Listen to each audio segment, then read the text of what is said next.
Hello students, मैं Rakesh San और आज हम मैथ प्लस टू आरबीएससी के अंदर लॉकडाउन के बाद जिसमें क्विक रिव्यू करेंगे जिससे आपको सबसे ज़्यादा हेल्पफुल मिले।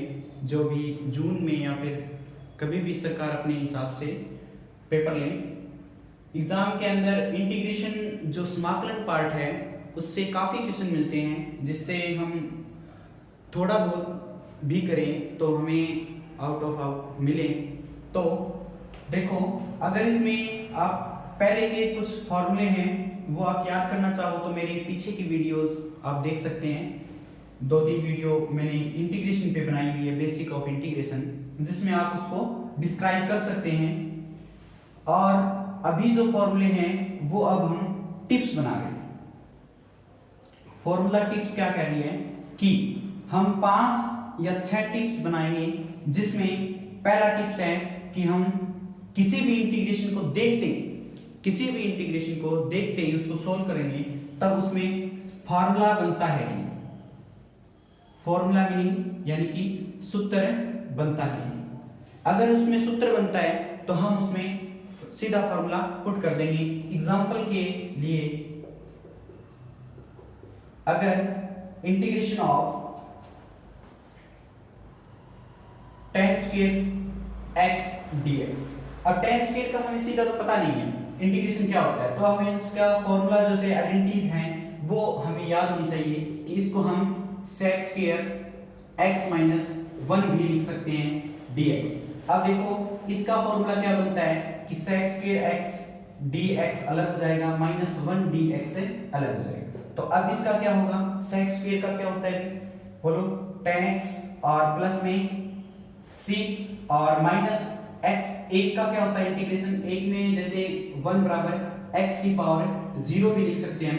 तो यहाँ पे इंटीग्रेशन क्या होगा कि 0 में 1 ज्यादा और डिवाइड में 1 और प्लस में हम c1 ले लेते हैं, c2 ले लेते हैं। अब ऐसे भी हम कांस्टेंट को इस प्रकार लिख सकते हैं, tan x और माइनस में x की पावर 1 डिवाइड में 1 और प्लस में कैपिटल C। यहाँ लिख देंगे कि c1 प्लस में c2 बराबर c दिया गया है। तो इस प्रकार से हम इंटीग्रेशन को लिख सकते हैं। बट जैसे हम सीधा करते हैं तो यहाँ पे tan x और माइनस में x और प्लस में लास्ट में c लगा देते हैं, तो भी वो कोई रॉन्ग नहीं है। ये सिर्फ कांस्टेंट को लिखने के तरीके हैं।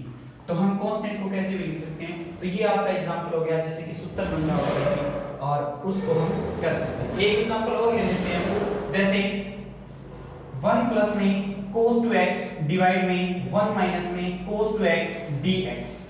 अब इसका इंटीग्रेशन करने के लिए हम क्या करेंगे, इसमें तो हमें कुछ समझ नहीं आ रहा, तो हम क्या करेंगे, पहली टिप्स हमारी फॉर्मूला चेक करें कि ये 1 प्लस में cos 2x और 1 माइनस में cos 2x का जो फार्मूला बनता है वो हम इंटीग्रेशन में रख देंगे। कैसे कि 1 प्लस में cos 2x का फार्मूला होता है 2 cos स्क्वायर x डिवाइड में 1 माइनस में cos 2x का होता है 2 into में sin स्क्वायर x dx। 2 से 2 कैंसिल कर दो तो cos स्क्वायर x माइनस में dx, sorry cos square x dx। तो इसको हम क्या लिख सकते हैं कि इंटीग्रेशन cos स्क्वायर का सीधा कोई डायरेक्ट फार्मूला नहीं है, लेकिन cosec स्क्वायर का है, तो cosec स्क्वायर में हम क्या लिखते हैं, cosec स्क्वायर x माइनस में 1 और dx। अलग अलग इंटीग्रेशन करोगे तो इसका फार्मूला होता है माइनस cot x और माइनस 1 का क्या होता है x और प्लस में क्या लगा देंगे c। तो ये अपना आंसर आ जाएगा। इस प्रकार से हम सीधा डायरेक्ट फार्मूला चेक करेंगे और हम इंटीग्रेशन को सोल्व करेंगे। अब ये देखो, इंटीग्रेशन तो ठीक है, यहाँ पे सीधे फॉर्मूले अप्लाई हो रही है, बट अगर फॉर्मूला अप्लाई नहीं हो रहा हो तब हम क्या करेंगे, पुट करेंगे, सब्स्टिट्यूट करेंगे या प्रतिस्थापन करेंगे। तो हम इस प्रकार से इन टिप्स को याद रखेंगे ताकि हमें ये ना देखना पड़े कि ये 9.1 का क्वेश्चन है, 9.3 का क्वेश्चन है, 9.5 का क्वेश्चन है, 9.7 का क्वेश्चन। इन चीजों के झंझट में हमें नहीं पढ़ना, हम सीधा डायरेक्ट फॉर्मूला देखेंगे। उसके बाद अगर फॉर्मूला अप्लाई नहीं हो रहा तो हम क्या करेंगे, प्रतिस्थापन करेंगे यानी पुट करेंगे। तो कैसे कि अपने पास यहाँ पे एग्जांपल करेंगे, उदाहरण कर रहे हैं जैसे, तो यहाँ पे log x डिवाइड में x हो, तो अब इसको क्या पुट करेंगे, तो अब इसका क्या फार्मूला अप्लाई करेंगे ताकि ये इंटीग्रेशन सोल्व हो जाए। हमारे दिमाग में सबसे पहले टिप्स होनी चाहिए फॉर्मूला किसी का नहीं बनना। पुट करें तो log x को क्या पुट कर सकते हैं t, तो हम यहाँ पे ये सेकंड वाली टिप से यूज करें।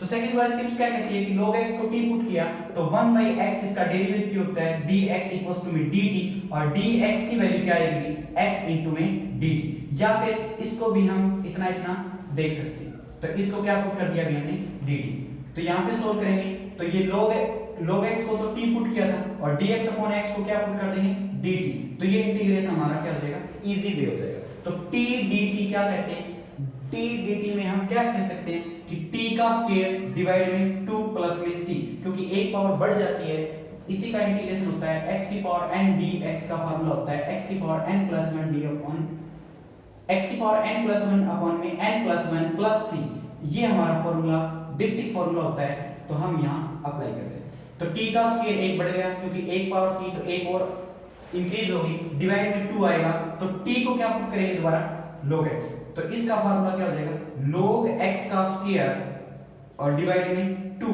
और प्लस में c, ये हमारा इंटीग्रेशन सोल्व हो गया। तो हम ये इस प्रकार से पहला मेथड है फॉर्मूला देखेंगे, दूसरा मेथड देखेंगे क्या टिप्स देखेंगे प्रतिस्थापन का। तो प्रतिस्थापन जहां हो रहा है वहां तो अच्छी बात है, वहां पुट करो और काम खत्म करो।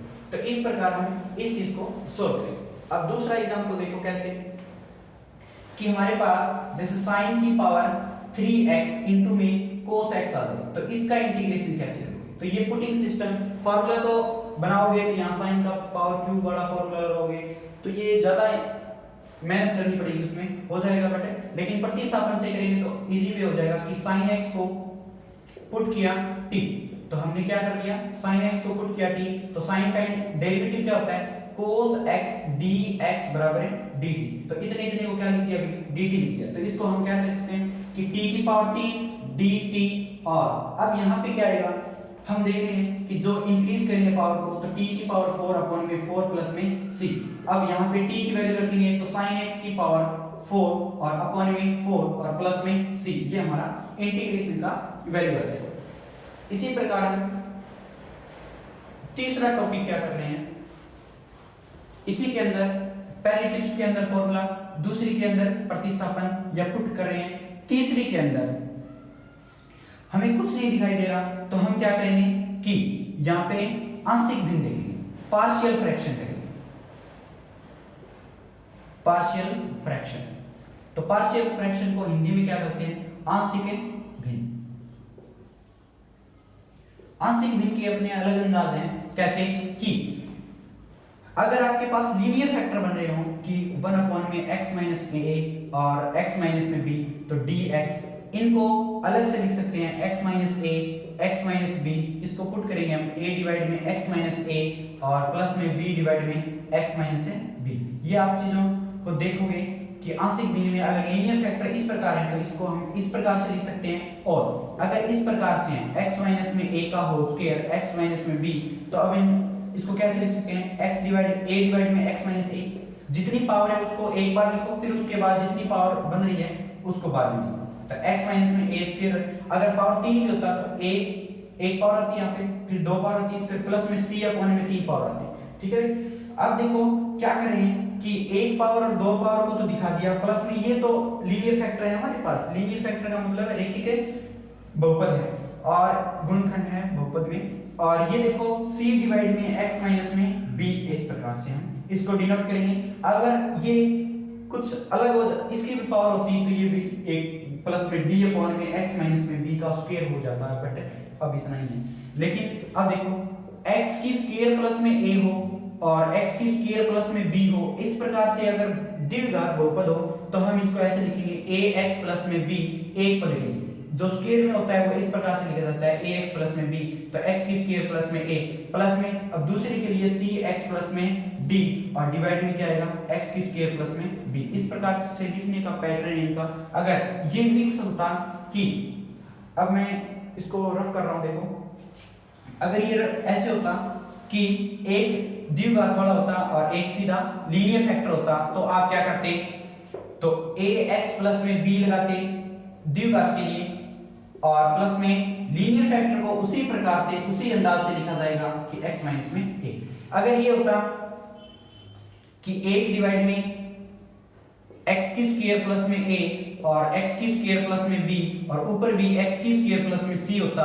अब देखो तीनों की जो अलग अलग फैक्टर है उनकी पावर एक जैसी है। देखो दो इसमें है, दो इसमें, दो इसमें, तो ये लीनियर फॉर्म के रूप में लिखा जाएगा। इसको x के स्क्वायर को t पुट कर सकते हैं हम, यहाँ पे x के स्क्वायर को t पुट कर सकते हैं, तो हमारे पास जो बनेगा तो पुट कर लेंगे तो ये लीनियर वाला फॉर्म बन जाएगा। x के स्क्वायर को इक्वल्स टू t पुट करेंगे तो t प्लस में c डिवाइड में t प्लस में a और t प्लस में b। तो इसको लीनियर फॉर्म में बनाने के लिए हम एक a डिवाइड में t प्लस में a और प्लस में b डिवाइड में t प्लस में b। अब t को x के स्क्वायर पुट कर देंगे तो वो सीधा लीनियर फॉर्म में भी हम इनको कैलकुलेट कर सकते हैं, कोई ज्यादा बड़ी बात नहीं। तो अब इसमें क्या करोगे कि स्टूडेंट पहला टिप्स हमने फॉर्मूला लिखा, दूसरा हमने प्रतिस्थापन देखा, तीसरा हमने आंशिक भिन्न देखा। आंशिक भिन्न पे क्वेश्चन कैसे बनेगा वो देखो कि अगर आपके पास ऐसे हो कि 1 डिवाइड में x की स्क्वायर और प्लस में 2 और x माइनस में 1, इस प्रकार से क्वेश्चन आ जाए और अब इसमें हम देखते ही समझ नहीं पा रहे कि फॉर्मूला बनाएं या प्रतिस्थापन करें तो यहां से भिन्न करें, तो हम पहले टिप्स को देखें, सूत्र बनाएंगे। सूत्र फॉर्मूला नहीं बन रहा, कोई फॉर्मूला नहीं बन रहा है, इसका कोई आंसर कोई हम लगा ही नहीं सकते डायरेक्ट। प्रतिस्थापन में क्या प्रतिस्थापन करोगे, x स्क्वायर को पुट करोगे या किसको पुट करोगे, वो भी नहीं बन। तो हमारे दिमाग में आना चाहिए कि अलग अलग फैक्टर बन रहे हैं, तो अलग अलग फैक्टर को हम आंशिक भिन्न से सोल्व कर सकते हैं। तो हम यहाँ पुट करेंगे जो हमारा ये स्टैंडर्ड मेथड है पुट नहीं करने का, मतलब इसको सोल्व करने का। x की स्क्वायर प्लस में 2 और x माइनस 1 इक्वल्स टू में ये हमारा a डिवाइड में ax प्लस में b डिवाइड में x की स्क्वायर प्लस में 2 आएगा और यहाँ पे c डिवाइड में x माइनस से 1 आएगा। अब तिरछा गुना कर दो दोनों तरफ तो ये हमारे पास 1 बचेगा और ये दोनों चीज यहाँ मल्टीप्लाई होगी तो ax प्लस में b और इसमें ये कट जाएगा, ये बचेगा x माइनस 1 और प्लस में c इंटू में इससे ये कट जाएगा, तो आंसर क्या आएगा x स्क्वायर प्लस में 2। अब देखो हमारे पास तुक्का मेथड होता है, तुक्का मेथड बोल दो, सीधा मेथड बोल दो, कुछ भी बोल दो, अपने को इंटरेस्ट लेके पढ़ना है। तो x इक्वल्स टू में 0 रखना है, x इक्वल्स टू में 0 रखोगे या x इक्वल्स टू में 1 रखोगे, x इक्वल्स टू में -2 रखोगे या +2 रखोगे, तो इससे हमारे पास a b c की वैल्यू आनी चाहिए। बस मैं अपना पर्पस यही है कि a b c की वैल्यू आनी चाहिए, कोई भी कुछ भी वैल्यू रखो a b c की वैल्यू आनी चाहिए। वो सिंपल ऐसे होता है कि यहाँ जो फैक्टर होते हैं वो 0 बन जाएगा टोटल, तो ये जल्दी इजी आ जाएगी वैल्यू। बस वो सिंपल बनाने के लिए हम क्या कर रहे हैं कि x इक्वल्स टू में 1 रखते हैं, ये ज्यादा 0 हो जाएगा तो यहाँ से c की वैल्यू के लिए क्या चाहिए। तो इन चीजों को ध्यान रखना है कि x को हमने जबरदस्ती 1 नहीं पुट किया, अपनी मर्जी से पुट किया है कि ताकि ये 0 बने और इसका आंसर आए खत्म रहेगा। तो 1 इक्वल्स टू में यहाँ पे 1 आएगा तो a प्लस में b और इनटू में क्या आएगा यहाँ पे 0 और प्लस में c इनटू में यहाँ क्या आएगा 1 और 2 3 हो जाएगा। तो ये आंसर तो सारा 0 हो जाएगा, तो c की वैल्यू क्या आएगी 1/3, ये अपना आंसर आएगा c का। तो c का तो आ गया। अब b के लिए क्या करेंगे, a और b के लिए क्या करेंगे, तो देखो a और b के लिए हम क्या करेंगे कि x को 0 पुट कर दो, तो x को 0 पुट करोगे तो यहाँ 0 तो b बचेगा, यहाँ 0 पुट करोगे तो -1 बचेगा, यहाँ 0 पुट करोगे तो प्लस में c इनटू में 2 बचेगा, क्योंकि 0 और 2 बच गए। अब c की वैल्यू 1/3 रखेंगे तो हमारे पास जो ये इक्वेशन आएगी वो 1 इक्वल्स टू में -b और प्लस में 2/3 आ जाएगा। c की वैल्यू 1/3 रखने के बाद जो वैल्यू आएगी वो ये, तो यहाँ से b इधर जाएगा और 1 इधर जाएगा, तो b की वैल्यू क्या आएगी, b ये माइनस था तो इधर जाएगा प्लस हो गया और 1 इधर आएगा तो क्या आएगा माइनस का, तो 2/3 में से 1 घटाओ मत क्या आएगा 2 और ये 3 1 जा 3, तो माइनस का 1/3 आंसर आएगा b का। तो हमारे पास जो b की वैल्यू है वो माइनस का 1/3 आ जाएगी इस प्रकार से। तो देखो c की वैल्यू 1/3 और b की वैल्यू -1/3। अब अपने को a की वैल्यू निकालनी है, तो a की वैल्यू निकालने के लिए क्या पुट करोगे आप, a की वैल्यू निकालने के लिए क्या पुट करोगे कि x की वैल्यू कुछ भी रखो लेकिन 1 और 0 नहीं रखोगे क्योंकि वो हमने पुट कर दी। अब -1 रख दो, 1 रख दो, -1 रख दो, -2 रख दो, -3 रख दो, प्लस का 2 रख दो, कुछ भी रख सकते हो। तो x की वैल्यू 2 रखने पे क्या बन रहा है 1 बराबर यहाँ पे 2 गुना में a प्लस में b और यहाँ पे 2 रखेंगे तो 1 की गुना हो जाएगी तो कोई दिक्कत नहीं आएगी, प्लस में यहाँ पे 1 2 रखेंगे 2 दूनी 4 और 4 2 दूनी 4 और 2 6, तो 6 गुना में c। तो अपने पास जो आंसर आया 1 बराबर 2 a तो पढ़ा रहे 2 प्लस में b की वैल्यू है -1/3 और c की वैल्यू है 6/3, तो ये कटेगा तो आंसर क्या आएगा 1 बराबर 2a -1/3 और प्लस में 2, क्योंकि यहाँ से 2 कट गया। ठीक है, अब देखो ये 2 और ये -1/3 इधर जाएंगे तो क्या हो जाएगा 2a बराबर ये चीजें इधर गई तो 1 प्लस में 1/3 और माइनस का 2। तो ये आंसर क्या बनेगा कि ये -1 है और यहां से माइनस का 2/3 आएगा। कैसे कि 3 एलसीएम 3 की मल्टीप्लाई यहां करोगे प्लस का 1 और माइनस का 3 दूनी 6। तो 4 6 में से गए माइनस का 2/3 और ये 2a बराबर माइनस का 2/3 है तो 2 से 2 कैंसिल होगा तो a की वैल्यू माइनस का 1/3। ये अपने पास है आंसर आ जाएंगे कि 1/3 माइनस की और माइनस का 1/3 b की वैल्यू है, c की वैल्यू 1/3। तो यहां से पुट करने के बाद देखो ये तीनों चीजें आप यहां पुट करोगे।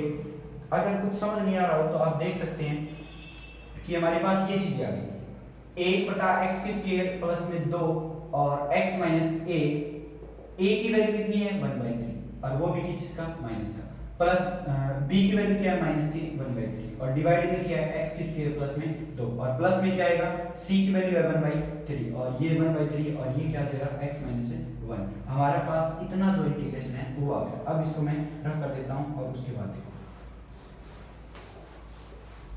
यहां से -1/3 कॉमन निकालोगे तो -1/3 बार 1 डिवाइड में ये क्या आएगा सॉरी x और प्लस 1 तो x प्लस 1 डिवाइड में x की स्क्वायर प्लस में 2 और यहाँ पे क्या आएगा 1/3 बार है ये तो और 1 x माइनस 1 इंटीग्रेशन लगा दोगे दोनों तरफ तो ये इंटीग्रेशन के अंदर ये आ जाएगा। इंटीग्रेशन को सोल्व करोगे तो x की स्क्वायर प्लस में 2 अलग अलग कर सकते हो इनको माइनस का 1/3 इंटीग्रेशन और x डिवाइड में x का स्क्वायर प्लस में 2 और प्लस में ये चीज अलग है और इंटीग्रेशन 1 अपॉन में x की स्क्वायर प्लस में 2 और dx। आप इन चीजों को सोल्व करोगे कैसे और प्लस में 1/3 और 1 डिवाइड में x माइनस 1 dx।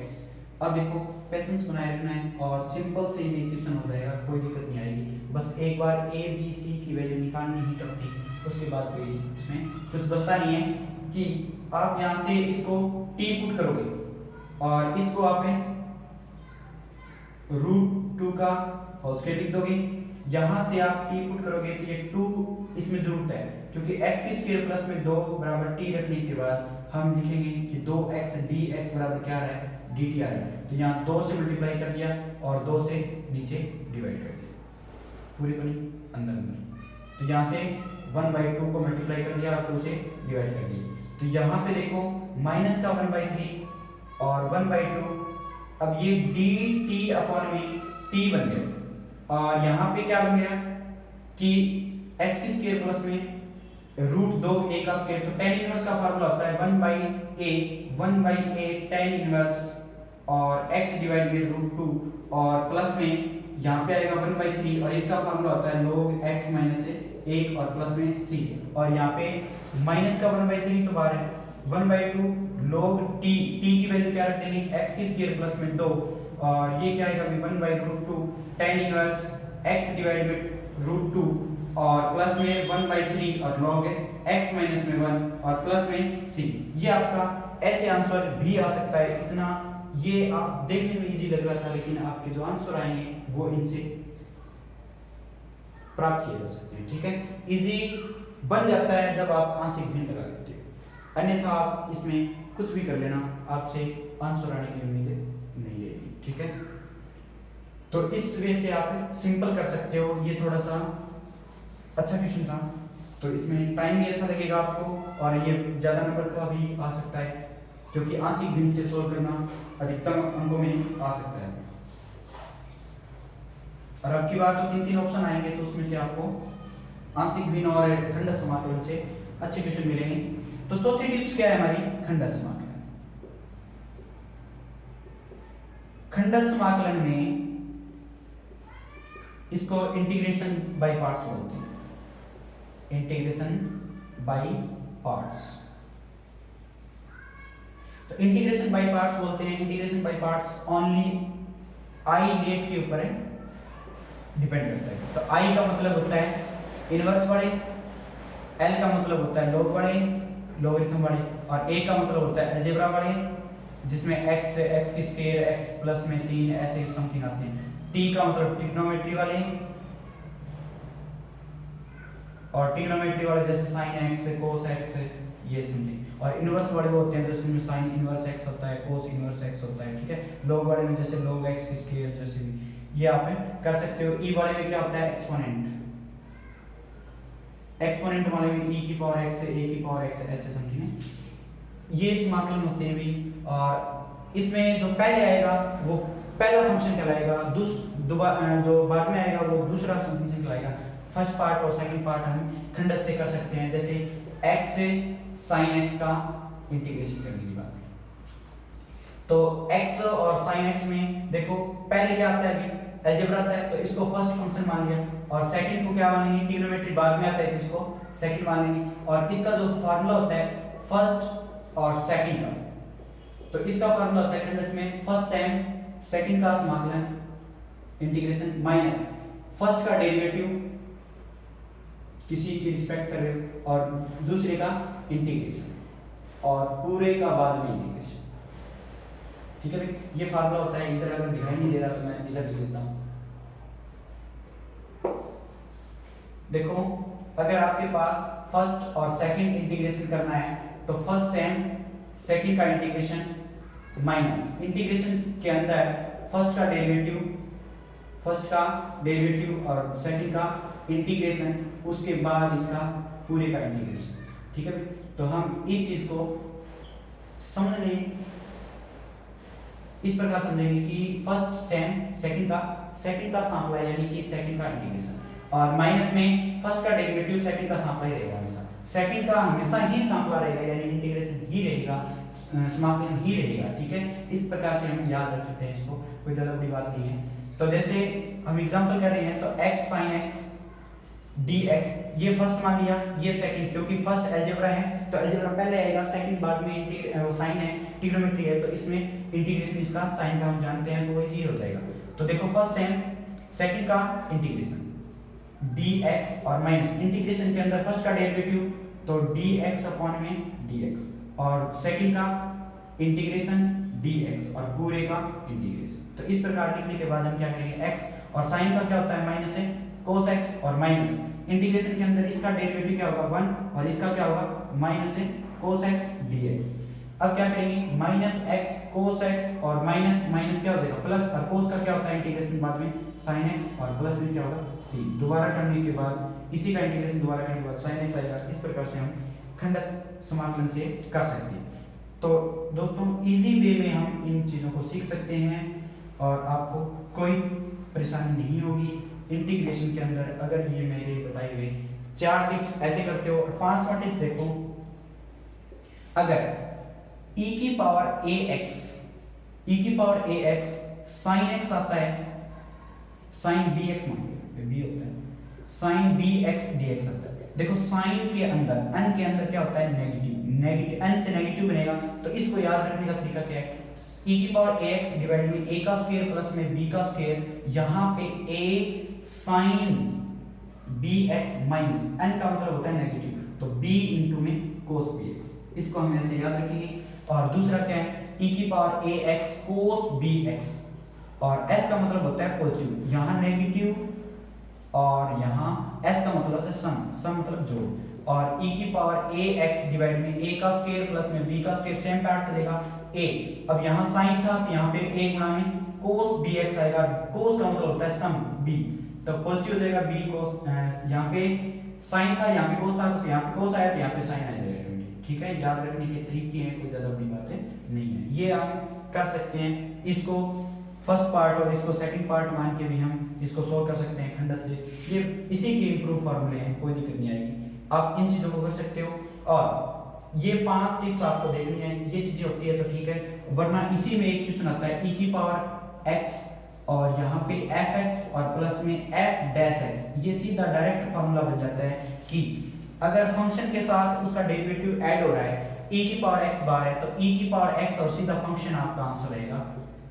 सोल्व भी कर सकते हो आप इसको फर्स्ट पार्ट मान के, इसको सेकंड पार्ट मान के अलग अलग करके आप सोल्व भी कर सकते हो, ज्यादा बड़ी बात नहीं है। इनके प्रूफ देखने की जरूरत नहीं, ये 5 टिप्स आप याद रखें और उसके बाद ये इंटीग्रेशन आपसे इजी वे में सोल्व हो जाएगा। किसी भी क्वेश्चन को उठा के इन कोई चीज को चेक करोगे तो आपका इंटीग्रेशन आपको पता लग जाएगा इस इंटीग्रेशन में ये चीज करनी, ठीक है। अब कुछ एक 3 फार्मूले हैं वो देखो कैसे। तो आप 5 टिप्स आज याद करोगे और उसके बाद हम हर एक क्वेश्चन में ये टिप्स लगाएंगे जिससे आपको समझ आ जाए। ये देखो डायरेक्ट फार्मूले हैं, एक्स की स्क्वायर प्लस में ए का स्क्वायर dx। तो रूट के अंदर अगर आपके पास एक्स स्क्वायर प्लस में ए की स्क्वायर का फार्मूला हो तब क्या करेंगे कि x डिवाइड में 2 रूट के अंदर x की स्क्वायर प्लस में a का स्क्वायर और प्लस में a स्क्वायर बाय 2 और log x प्लस में रूट के अंदर x की स्क्वायर प्लस में a का स्क्वायर और प्लस में c लगा देते हैं। ये फार्मूला होता है। अगर यहाँ पे रूट के अंदर x की स्क्वायर माइनस a का स्क्वायर आ जाए तब क्या करेंगे, x डिवाइड में 2 रूट के अंदर x की स्क्वायर प्लस में a का square minus a square by 2 और log क्या आ जाएगा x प्लस में रूट के अंदर x की स्क्वायर प्लस में सॉरी माइनस, वहां माइनस है तो माइनस ही आएगा, रूट सेम होता है, और प्लस में c। ये फार्मूला याद कैसे लेंगे कि रूट के अंदर x स्क्वायर प्लस में a की square dx x by 2 root same plus a square by 2 log x plus में रूट सेम। ये होता है तो x by 2 root same minus में रूट सेम ही आएगा तो यहाँ माइनस आएगा, ठीक है। और रूट सेम माइनस में a square by 2 log x plus में रूट सेम प्लस में c। अब इसके बाद अगर ये फार्मूला आ जाता है तो x की a की square minus x square dx का, तो x बाय 2 रूट के अंदर a का स्क्वायर माइनस में x स्क्वायर रूट सेम और प्लस में a स्क्वायर बाय 2 ये साइन इनवर्स और x डिवाइड में a।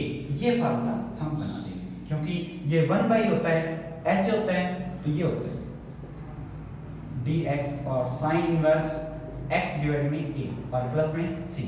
अगर ये 1 बाई होता है तो ये साइन इनवर्स बनता है तो ये सीधा हो, तो यहाँ ये तीनों सीक्वेंस सेम चल रही है, प्लस में a square by 2 sine inverse ऐसे बन जाता है। और ये 3-4 फार्मूले आपको याद रखने हैं। और अगर ये रूट के अंदर ऐसे होता है x की स्क्वायर प्लस में a का स्क्वायर dx, तो ये होता है log के अंदर x प्लस में रूट सेम,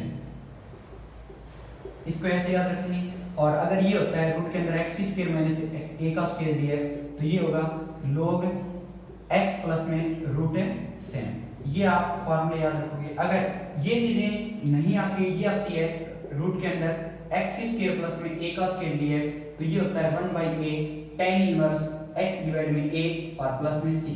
अगर ये होता है कि x की स्क्वायर माइनस में a का स्क्वायर dx, तो ये आएगा 1 by 2a log x minus में a और x प्लस में a प्लस में c।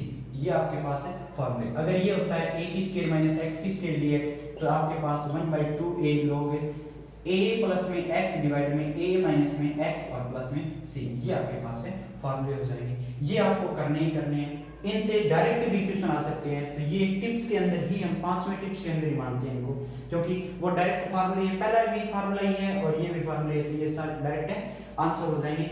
और याद क्या रखोगे, पहले फार्मूला देखोगे कि वो थर्ड चैप्टर वाले जो 11th में आपने पढ़े हैं वो फार्मूले बनते हैं, तो इनसे इंटीग्रेशन इजी हो जाता है। या फिर ये फार्मूले बनते हैं तो ये भी आप कर सकते हो। दूसरी टिप्स आपकी कि पुट करोगे, प्रतिस्थापन करोगे। तीसरी टिप्स आपकी कि आंशिक भिन्न करके देखोगे। चौथी टिप्स आपकी कि उसको खंडक से सोल्व कर दो, डायरेक्ट आंसर आ जाएंगे। ठीक है, ओके, आज के लिए इतना ही। Thank you. क्विक रिव्यू में हम वापस से कुछ एक आईडी एग्जाम के या फिर किसी भी मॉडल पेपर के क्वेश्चन होंगे वो हम सोल्व करके देखेंगे कि हमारे से ये टिप्स लग रही है, वो कल करेंगे हम। आज के लिए थैंक्स।